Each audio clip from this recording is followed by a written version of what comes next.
येन बद्धो बलिराजा दानवेंद्रो महाबला तेन त्वाम अभिवदनामि रक्षे माचल माचल। मित्रों नमस्कार।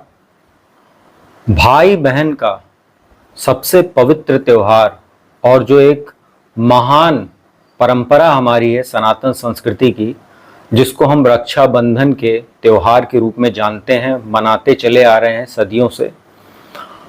मित्रों, रक्षाबंधन का जो महापर्व होता है ये श्रावण मास की जो पूर्णिमा होती है उस दिन मनाया जाता है। इस दिन ऐसा विधान है कि बहनें भाइयों के घर जाकर उनकी सूनी कलाई पर राखी बांधकर उनको लंबी आयु का और दीर्घायु का और निरोगी काया का, निरोगी मतलब स्वस्थ रहने का उनको आशीर्वाद प्रदान करती हैं। वहीं भाई जो है वो कुछ ना कुछ उपहार देकर बहन को खुश करने का काम करते हैं। मित्रों, रक्षाबंधन के संबंध में जो सबसे महत्वपूर्ण विचार किया जाता है जब हम मुहूर्त की बात करते हैं कि इसमें मुहूर्त का क्या विधान है। चूंकि हर वर्ष आपने देखा होगा कि रक्षाबंधन के समय कहीं ना कहीं मुहूर्त को लेकर सबसे ज्यादा विवाद रहता है। विवाद का कारण जो होता है वो तिथि को लेकर होता है। चूंकि हिंदी तिथि के अनुसार मनाते हैं तो इसलिए उसमें मुहूर्त का बहुत ज्यादा महत्व बढ़ जाता है। इस वर्ष भी कहीं ना कहीं कई लोगों के मन में संशय है, तो उस संशय को मिटाने के लिए ही यह वीडियो में लेकर प्रस्तुत हुआ हूं आपके समक्ष। इसमें सारी जो भी आपका जो संशय है उसको दूर कर दिया जाएगा और किस समय किस दिन आपको रक्षाबंधन का त्योहार मनाना है ये आपको इस वीडियो में समझ में आ जाएगा। इसीलिए वीडियो को अंत तक देखिएगा। मित्रों, इस वर्ष जो रक्षाबंधन की तिथियों की बात हो रही है उसमें 2 तारीख की बात आ रही है। एक तो 8 अगस्त है, साथ ही दूसरी 9 अगस्त है। अब यहाँ पर जो मुहूर्त की बात हो रही है, चूंकि जो तिथि पड़ती है वो होती है रक्षाबंधन की मनाने की तिथि श्रावण मास की पूर्णिमा। अब हो क्या रहा है कि जो पूर्णिमा की जो तिथि है वो 8 अगस्त को दोपहर में 2:12 के आसपास लगेगी और यह जो है अगले दिन 9 अगस्त को दोपहर में 1:21 के आसपास तक ये रहने वाली है। अब इसमें क्या विचार करना है, क्योंकि रक्षाबंधन के संबंध में, इसके संदर्भ में जब भी हम चर्चा करते हैं तो सबसे पहला विचार जो होता है रक्षाबंधन में होता है भद्रा का विचार। अब यहां पर क्या हो रहा है कि एक तो उदया तिथि भी नहीं है, उदया तिथि आपको 9 अगस्त को मिलेगी। साथ ही जो भद्रा काल रहेगा जिसमें किसी भी प्रकार का शुभ कार्य नहीं करते, जिसमें राखी नहीं बांधी जाती है, तो जैसे ही 2:12 को पूर्णिमा लगेगी अर्थात 8 अगस्त को दोपहर में, उसी के साथ ही भद्रा भी लग जाएगी। तो उसके दौरान तो किसी भी प्रकार का रक्षाबंधन से संबंधित जो भी कार्य है वो निषेध है। और यह जो भद्रा काल रहेगी मतलब दोपहर को 2:12 पे जैसी पूर्णिमा लगेगी उसके साथ ही शुरू हो जाएगी और रात में तकरीबन 1:52 तक, मतलब जो 9 अगस्त की अर्ली मॉर्निंग रहेगी तो 1:52 तक ये रहेगी, उसके बाद ये समाप्त हो जाएगी। तो इसमें जो शुभ मुहूर्त रहेगा वो 9 अगस्त को, उस दिन उदया तिथि के समय पूर्णिमा भी रहेगी, साथ ही पूरे समय मतलब जब तक 1:21 तक तो पूर्णिमा का दिन ही रहेगा 9 अगस्त को, तो भद्रा विहीन रहेगा, वो भद्रा से मुक्त रहेगा।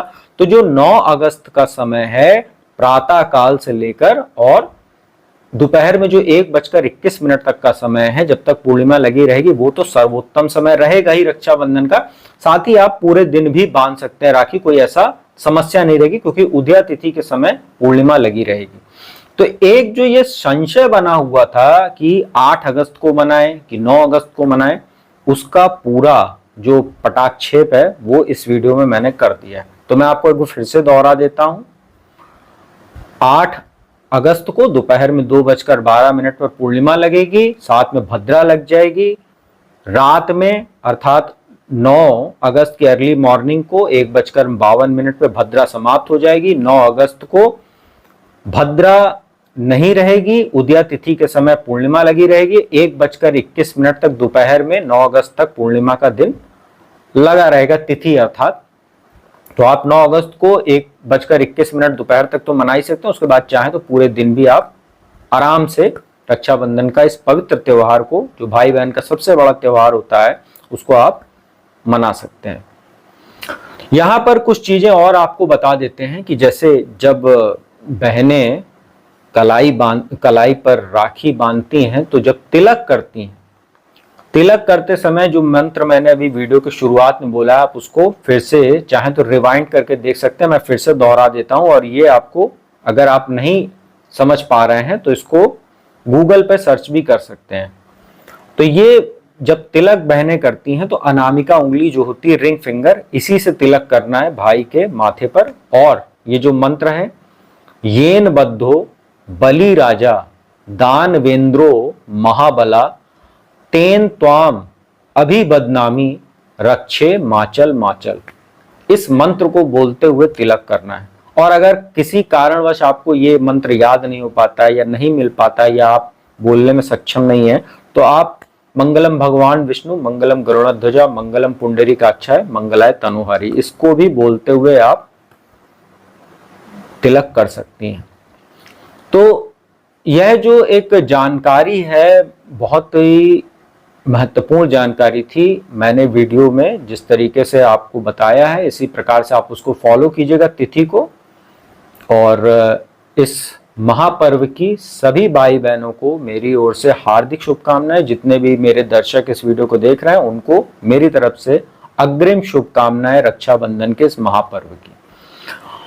और इस दिन जब भी, अर्थात 9 अगस्त को अर्ली मॉर्निंग आप लोग सुबह उठिएगा और दैनिक क्रिया जो आपकी होती है उससे निवृत्त होकर स्नान करके स्वच्छ वस्त्र धारण कीजिए। चाहे तो घर के मंदिर में, या आप किसी घर के आसपास जो मंदिर है आपका, वहां जाकर भगवान को, घर के मंदिर में तो आपको करना ही चाहिए, लेकिन जैसे आपको जनरली बता देते हैं, आप मंदिर भी जाकर वहां पर सबसे पहले भगवान को रक्षा सूत्र अर्पित कीजिए। जिस भी भगवान को आप मानते हैं उनको रक्षा सूत्र अर्पित कीजिए, और उनसे अपने और अपने अगर आप भाई हैं तो बहन के लिए, बहन है तो भाई के लिए, जो है अपने रिश्ते को दीर्घायु चलाने के लिए, अच्छे से चलाने के लिए, इसकी आप मनोकामना उनसे करिए और आशीर्वाद प्राप्त कीजिए। उसके बाद ही रक्षाबंधन का आप त्योहार मनाइए, तो आप लोगों के लिए और भी ज्यादा ये अच्छा, सुखद और बढ़िया आपके लिए ये दिन जाएगा।